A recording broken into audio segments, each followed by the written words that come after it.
Well, hey there, Mr. Ann Murray. It is awesome to have an opportunity to finally bring you on the show. Being a friend and I would say, business entrepreneurial colleague, I'm so excited to have you on the show. Do us a favor, tell the Canadian Wealth Secrets audience where are you coming from, and tell them a little bit about who is Ian Murray.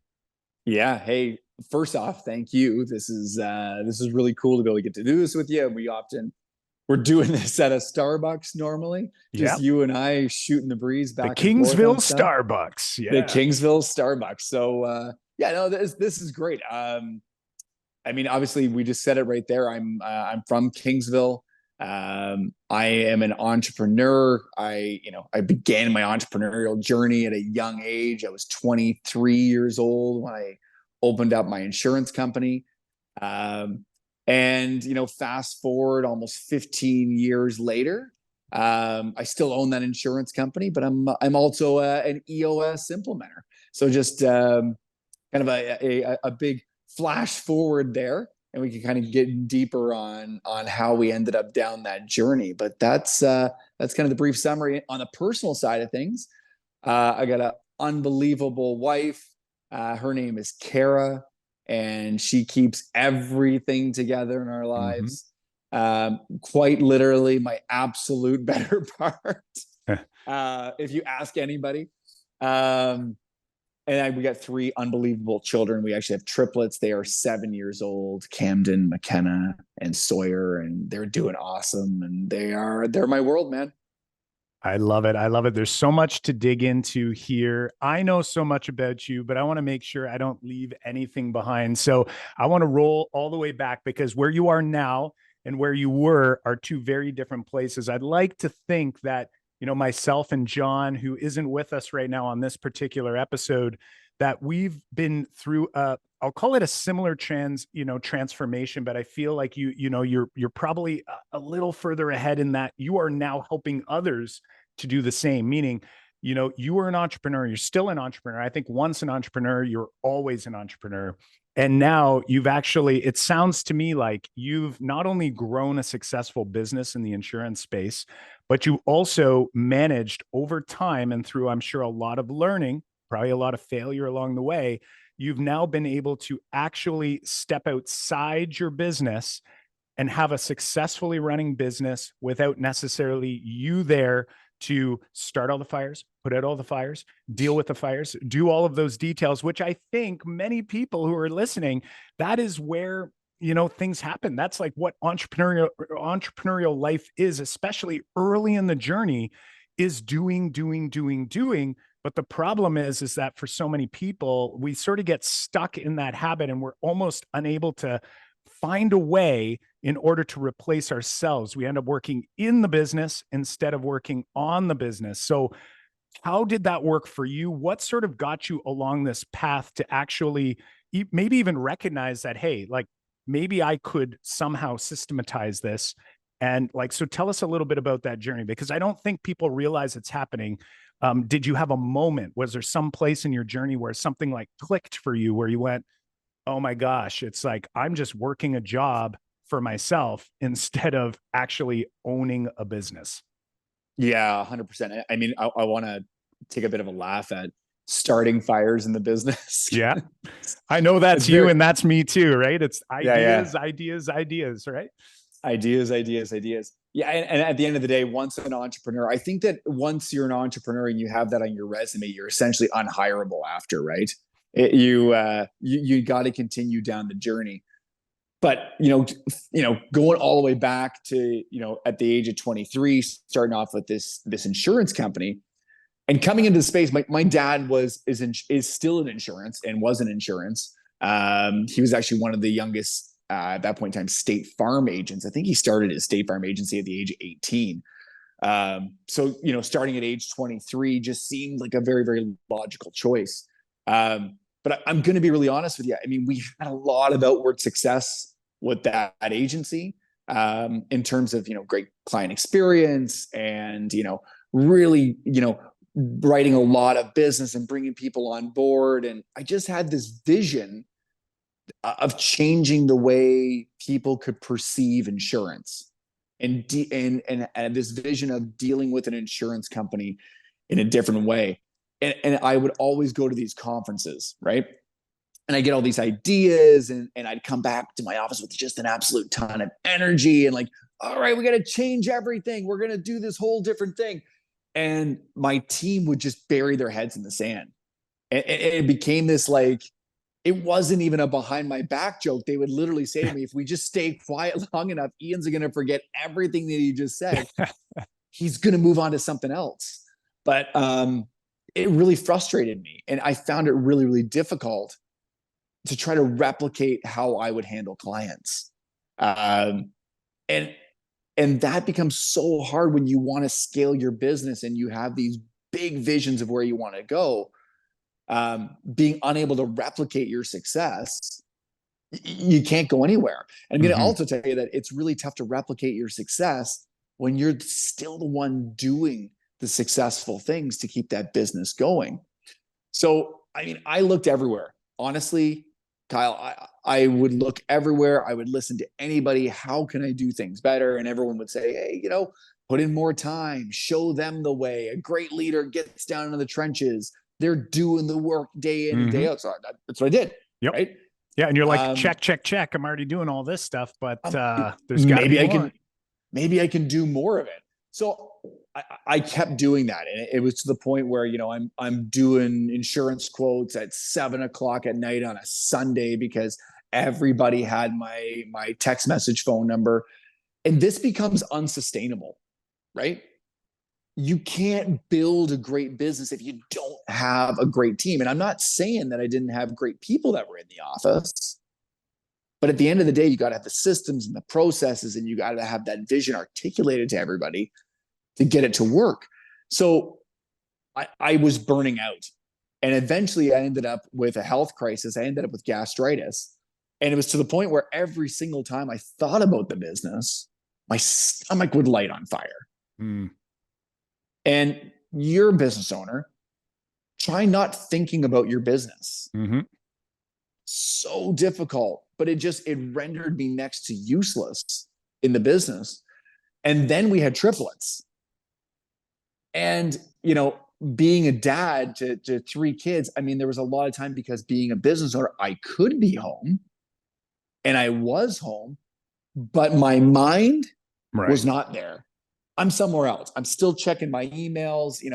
I'm feeding the baby. I'm still doing things. I was not present.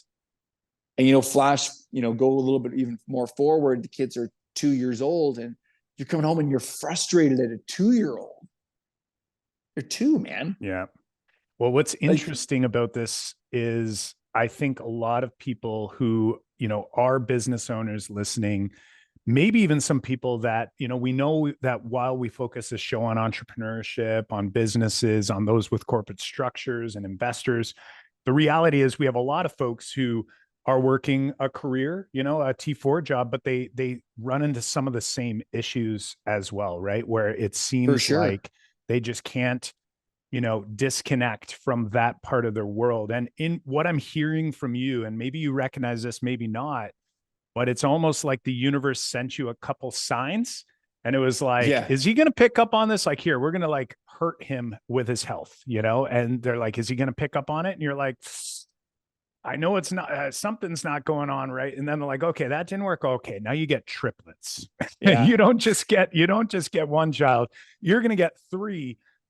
And this is going to get you to wisen up and try to figure out that, hey, and you said it, and I wrote it down here, is this idea that it's just unsustainable, right? When we think about a business, typically people aren't thinking, and the reality is, though, the vast majority of business owners ultimately just created a career for themselves that they now take on all the risk. So it's like you took on, instead of, being a T4 employee for someone else, you now took on all of the risk, but you're still working like you did as a T4 employee. So when you want 100%. To get into a business, what you're after is you're obviously after for freedom, but you're also thinking scalability, right? You're thinking like, there's gotta be a way that I could do this so that it's not going to all be me. Otherwise, why would I sign up for this thing? But as you mentioned, you get so stuck in it, and the time vapor, like it just vanishes on you, right? Time just goes by. and there's just things piling up, and you just kind of lose focus. So what Oh, happened and next in this journey? Yeah. I think the other thing, there's no, like, this is sold to everybody, right? This entrepreneurial dream of, again, you're an employee, but now you're going to have this freedom and you can do what you want. And, Mm-hmm. but then there's nothing there. I mean, in school, or no one hands you anything. I mean, there's books like the E-Myth that help you speak to this, to go, hey, wait a minute, should I really be an entrepreneur or a solopreneur?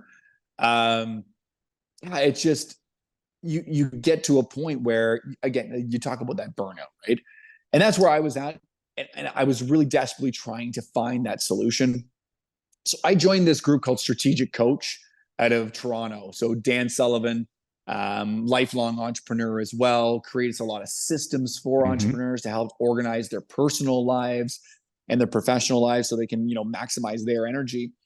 And I was complaining about all of these issues I had in my office, whether it's, team and people not, doing the things that I want them to do, the vision not being executed. I don't have enough time. There's no processes. I mean, honestly, my business, this is the only way I can picture it. My business felt like it was a vehicle hurtling down the road at 80 miles an hour. The doors are flying off, the windows are open, I'm running behind it trying to grab onto it, somebody else is driving the vehicle, I'm trying to put things back on as it's going. It was out of control. And I'm complaining about this, and this cherry farmer from northern Michigan says, you got to read the book Traction. And I'm like, no. You don't understand, I have all these issues. He's like, hey, Ian, just please read the book Traction. And so, I did it. I bought it on Audible. I popped it in my headphones. I listened to it on the way home from Toronto. And Kyle, my mind was blown. I love And it. I love and it. I knew that all of the stuff, there were so many nuggets in there that were just unbelievable. I knew that was what I wanted, right? I was like, this has all the information in it. So then I began trying to, in desperation, trying to implement EOS, which, again, I want to be really, so EOS stands for the Entrepreneurial Operating System. It is really just a set of practical tools and timeless principles to effectively run your business, right? It's simple, but it's not Yeah. easy, right? Right. So I'm trying to do this by myself. And I mean, listen, I'm a strategic coach person. I got my Colby. My follow through is not great. I love shiny things and chasing them. This one really seemed to stick with me, but I just couldn't seem to get it done. I finally convinced my wife to come on board and to really try to get this thing to take off. And I mean, I handed her the worst, just pile. I was like, hey, you don't know anything about insurance. You've never run a business. You haven't been in leadership, but I see all the great things that you have. You have the bones to do this. Here it is. And she went, okay. And I mean, we joke about it now, but what a horrendous thing to do to somebody. I have so many thoughts here, and I want to work backwards. So I need to know, what is your Colby number? And then what is your wife's? You don't have to, maybe you don't know the exact numbers, Yeah. but are you So, opposites? Is that what's going on we're here? very much opposite. So I am a 5'4", 8'3", Got it. and she is like an 8'8", 3'3". 8833. I like it. That's Or interesting. maybe it's like a 7'7", 3'3". But anyway, Yeah, she gets stuff done, right? I love it. I love it. I am an 8373, and John is almost, so my business partner John, who he's going to be, again, he's going to be incredibly disappointed that he got double booked somehow in our calendar system, which I'll blame on him because he's our implementer, by the Sure. way. So that's a him issue, not a me issue.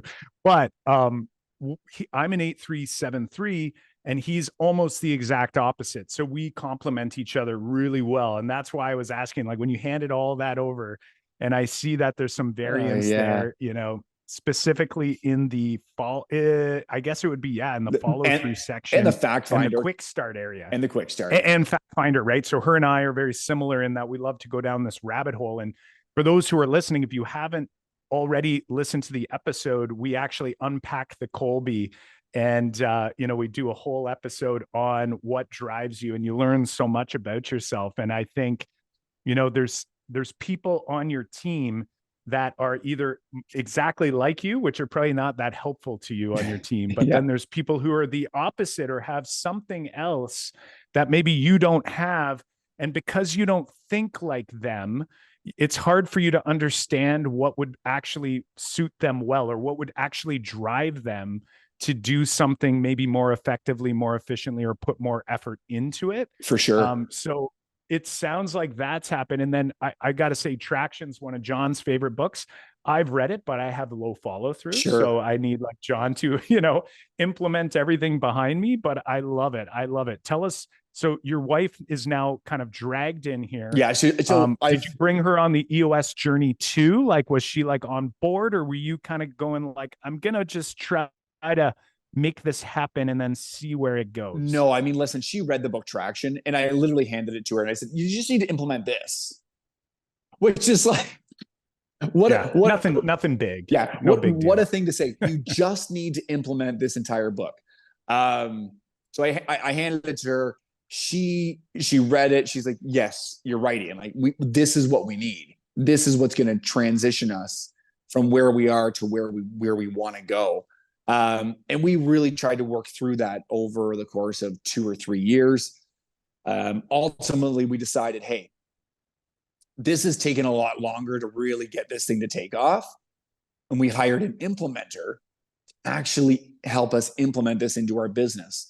And that's honestly, John, it's where it took off. We like 10 times the business when we decided to implement EOS into our business. But I'm going to be honestly, more importantly, we really determined who we were at our core. And what I mean by that, we really determined what our core values were, the people that we wanted to surround ourselves with inside of the organization.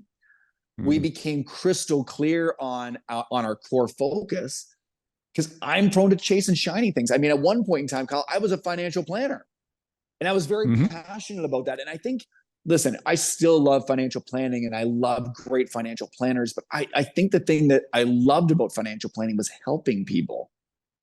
Right. I loved that feeling of sitting down with someone and really teaching them and getting them better with their finances and getting them to a place. But again, when you're trying to implement that into an insurance office, you're doing two different things. Totally. Right? Totally. Which made it really, really difficult inside the business. So we really honed in on our core focus. We got great at what we were great at. And honestly, we developed a leadership team. We really made sure we had the right people on board, and the business is absolutely, it's taken off. So I love it, to the point where, I mean, that the business runs. I am intricately involved in the business, but not in the day-to-day client interactions, because I'm busy building the business for the long haul and ensuring it's going to be there for the long haul, and really creating that vision and coming up with the great ideas, and probably a lot of not so great ideas. But Kara, we do that. Yeah. Kara helps to filter those out. But in that journey, I've never had something stick with me so long. So I know, Kyle, like you like to chase shiny things like me, right? Sure, this is like the shiny thing that stuck with me. And I was so passionate about it. And I just kept reading about it and loving it. And finally I was like, you know what? This is what I want to do. I love business owners. I have so much empathy for business owners because of what I have gone through as an entrepreneur. And I love helping people. And I love EOS. And it was just a great way for me to meld all of those things together. And that's where I decided I'm going to become an EOS implementer and spend my days helping out other entrepreneurs just like myself get more of what they want from their business. I love it.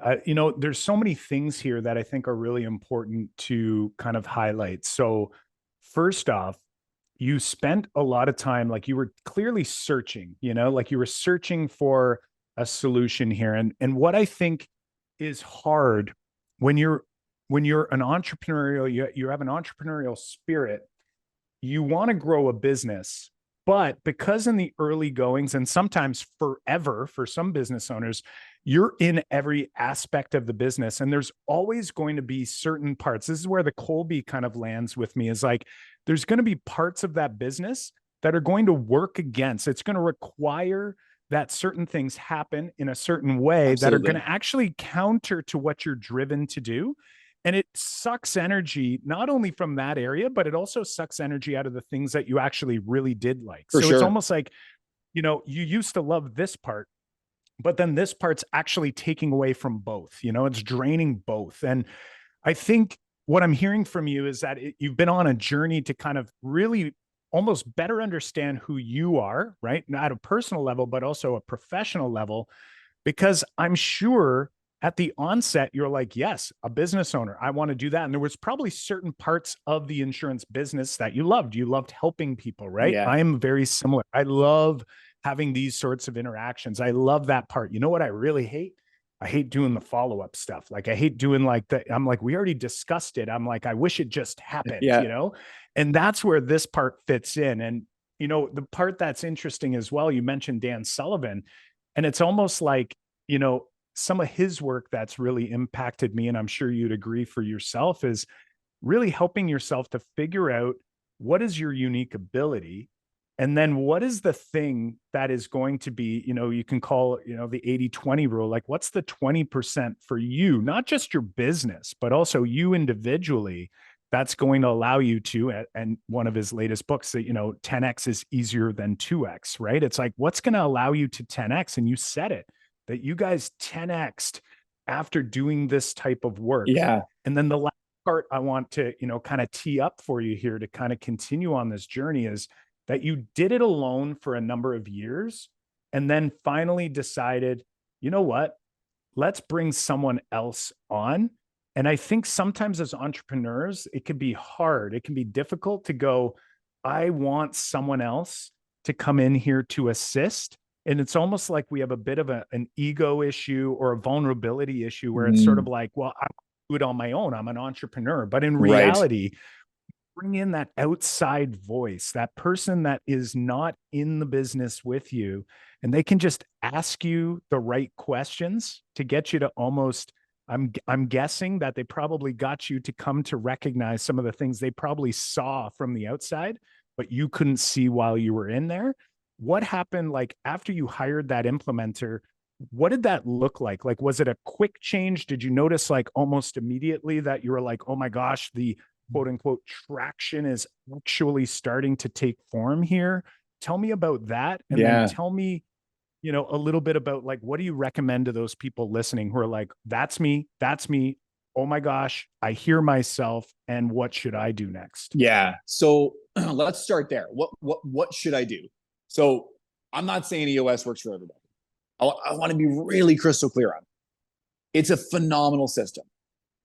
And if it's right for you, fantastic. But I just highly encourage everybody, you got to run your business on some sort of a system. We did a lot of research, kind of going back and talking, trying to find a cure for this, reading a lot of books. What spoke to me the most about EOS was just the fact that there were so many parts of other business books, whether it's Good to Great or whether it's, the Patrick Lencioni books or whether it's the E-Myth.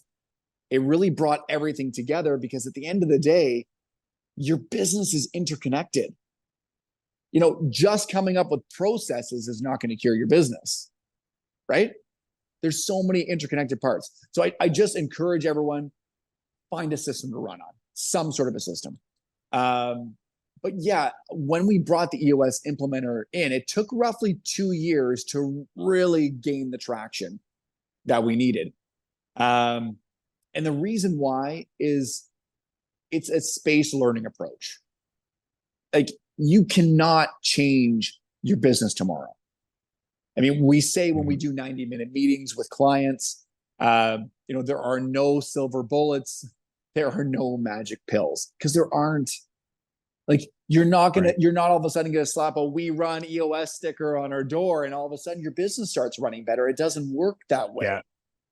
Or hire Ian or any other implementer, and you're going to come in and you're going to fix it 100%. And we're going to sit back and we're going to watch it all happen. Right. It's more or less, it's like you're signing up to do the work, and someone's just going to make sure that you do the work in the most effective, efficient way possible. Absolutely. And the other thing too is that as an EOS implementer, I already know that the talent is in the room already. The leadership team has the knowledge. They know the business. As an EOS implementer, I'm not going to walk into a business and tell you how to run your business in terms of knowing the intricate details of, like, an engineering company. I don't know anything about engineering. Or, I have a construction company. I am quite literally the least handy person in the entire world. Swinging a hammer, I can't do it. So yeah. You're like, that's why you're not doing well in construction. You got that brand excavator instead of that one. It's like, no, that's not it. That's not it. My goal is to teach, coach, and facilitate that leadership team. And that's what he did for us, right? He taught the EOS system. He taught us the right cadence to implement it. He asked us really great questions. He helped us really uncover what our core focus is, because one of the things was to be the biggest insurance agency at one point in time. And then it's an easy goal to create, right? Like, you're just like, yeah, like we're just gonna bring in $1 billion, right. Like, we can set these random sort of goals, right? And that didn't speak to us. And finally, he asked the tough question in the room and said, "Is that what gets you up in the morning? Like, when you get up in the morning, are you like, hey, I want to be the biggest?" No. Not at all. I mean, we ended up turning our entire passion into creating a winning culture that fosters health, wealth, time, and purpose for our team members. I'm going to tell you, Kyle, when we changed that, when we really got to the heart of why we wake up every morning and do what we do, man, that changed a lot of stuff for us. And every single time we make a decision in the business, we put that filter on. And it just helped having somebody else there, like you said, to ask those questions, probe a little bit deeper, but also to help explain the EOS system a little bit better. Because, I mean, it's all in the book Traction, but there are some intricacies in the ways that you should do it that really, really allowed us to get the traction that we needed. Well, what I'm hearing as like some next steps for those who are listening, if this intrigues you, and if you're listening and you have any sort of business, any sort of, and I always say investors, like when you're doing investments, especially active investments, that's a business as well. And ultimately, if you're in any stage here, at minimum, listening to the book is important. And of course, like anything, I always go to the health scenario, right? Like, I mean, there really is no need in the world for a personal trainer to essentially tell you what you need to do. It's like exercise more, eat less. And basically, like, that's the equation. Like, that part is not really the issue. I'm going to guess that having that implementer there is going to be really about the accountability, really about getting you to think and almost like showing, like flashing a light on some of these blind spots that have always been there, but you just haven't noticed, you haven't thought about, and just being able to have that additional support to guide you along. And I'm going to guess that, again, anyone can do this type of work on their own. But if I do anything in this world alone, it's probably going to take me longer than if I do it with another. Sure. And when I add more people to the team, it's going to be less and less time if we're doing it with some sort of system, as you've articulated, right? If we just pile more people in and no one knows what the core focus is, or what we like to call the objectives and the key results inside of the organization, it really just becomes a bunch of people kind of pushing puzzle pieces in all these aimless directions. We always say, it's like, hey, you might be pushing a great puzzle piece, but if you don't know what the puzzle should look like when it's all done, then you're so hard puzzle piece around. And you brought up such a great point there. It's people. People make the business run, right? So at the end of the day, EOS is just a way of harmonizing and systemizing the moving parts of that business. It's managing the human energy of the office or of any organization. So you got to get people on the same page with that vision. You got to see that what that end puzzle is going to look like. You got to get people rowing in the same direction on the same plan, going towards the exact same point. And that's when the magic happens, right? And then EOS basically Right. just uses a bunch of different tools to help make sure that that is working all together. And they just call it strengthening the 6 key components of the business. I love it. I love it. I'm hearing, some obvious next steps for the listeners in the audience are number one, first and foremost, read Traction, or if you're like me, listen to Traction. I think same way. Ian, I think you're the same audio booker. And then the next step after that is probably do it again. I've listened to it multiple times. I know John re-listens to it quite often. So that would probably be a first step for anyone that's listening. We have our book list over at canadianwealthsecrets.com/books. For anyone listening, Traction is there. We also have some other amazing books, including some of Dan Sullivan's books that, you'd reference some of his work. But I want to flip to you here as we come up to the end of this episode here, Ian. You shared so many ideas through your own story, and I'm envisioning that everyone listening can at least see themselves at some point in that journey. They might be at a different step right now, but somewhere along that journey, they saw themselves in your position.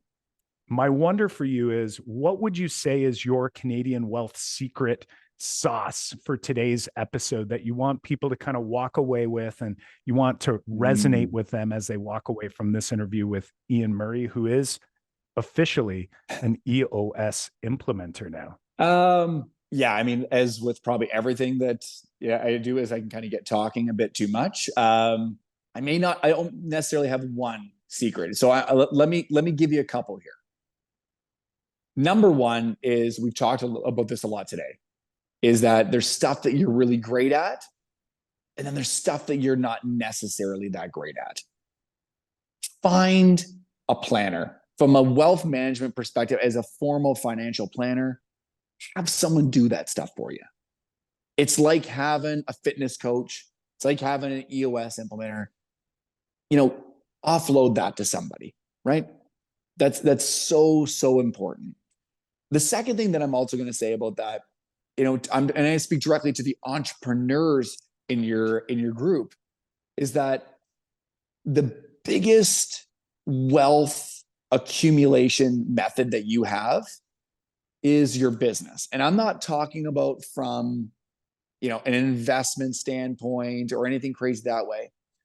If you run a truly great business, number one, your income increases. But number two, you have an unbelievable asset to sell. And the better that it's run, the higher the value it is for when you go to sell it. So putting your time and effort into running a truly great entrepreneurial company, that is enormous for your wealth. And like I said, the keys to running on a system, it doesn't have to be EOS, but you gotta find a system to run it on, because you have to make it efficient, and you have to ensure that the next person that's going to buy it from you can see all of those things in place to increase its value. The vast majority of business owners, the statistics say, end up just, when they stop, the business stops. And that, it speaks to exactly what you're saying. That's a massive, you're saying multiple secret sauce ideas here, but ultimately one leads into the other, because the first, when you had mentioned about finding someone to offload work to, that's like the first step in getting towards building that saleable business. Because at the end, if Ian steps out of the business, if I step out of the business, if John steps out of the business, and there is no business, then you have nothing to sell. So by starting somewhere, to what I'm hearing from you is like, start somewhere to figure out who is that person, that next thing in my quote unquote system that I'm going to start implementing here, get that happening. And as you do more of that, you're going to not only free up more of your time to now see what's working and what's not and be able to do those tweaks, but you're ultimately going to get to a place where you can take one step back, two steps back, all the way to getting all the way out of the business and being able to see this thing truly run. And when you think about that, when I'm in the business doing all the work, I may have a decent income, but what you really want is that passive income, right? We want this thing to run without us. And it sounds like today we've got a ton of great tips for people to either get started on that journey or to help nudge them along that journey, because it's not easy, as you're saying. I really appreciate those final thoughts here. Ian, for those who want to learn more about you, Ian Murray, and the work that you do as an EOS implementer, where can they find you? Yeah, I mean, if you look me up on LinkedIn, Ian Murray, I'm an EOS implementer there. You can visit my website, eosworldwide.com/Ian-Murray. But at the end of the day, one just final thought on the way out. I mean, you and I are in the EOS world. We're considered visionaries, right? Big ideas, people, 30,000 foot view, don't really love getting down into the trenches. I mean, maybe our follow through is not necessarily there. I would highly 100%. encourage you guys who are also visionaries, where, you know, you have all these ideas in your business, but you feel like a failure because you just can't see it through. I would highly encourage you to read the book Rocket Fuel. And I don't know if you have that up on your list of books to read, but Sure I will do. tell you, it just gave me a sense of calm. And I would like to offer that to my fellow visionaries out there. Give you that sense of calm. You do serve a purpose. You just got to find that missing puzzle piece.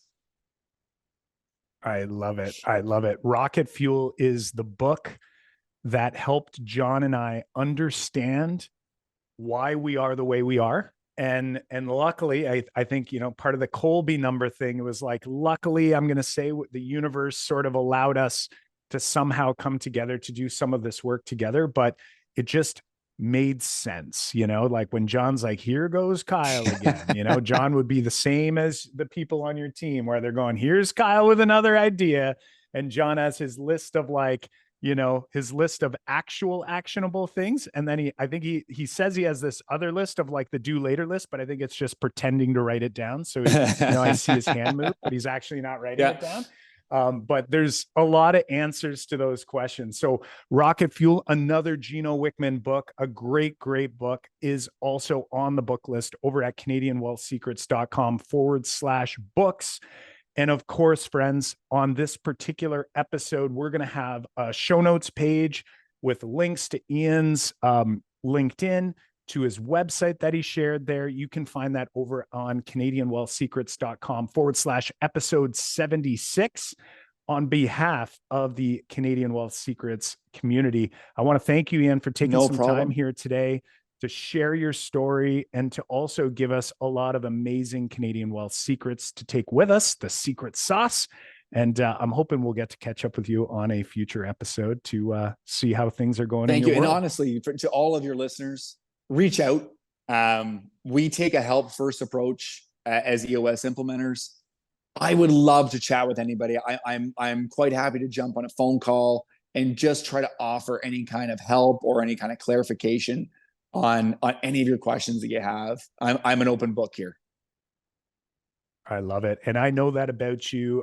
Back when I first met, you know, through Matt Bigley, who used to be a host here on the podcast.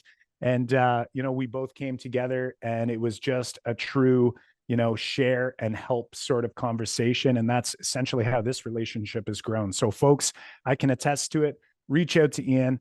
Amazing person, amazing ideas. And of course, he's going to be pointing you in the right direction. So thanks again, Ian, and have an amazing remainder of your day. Thanks, Kyle.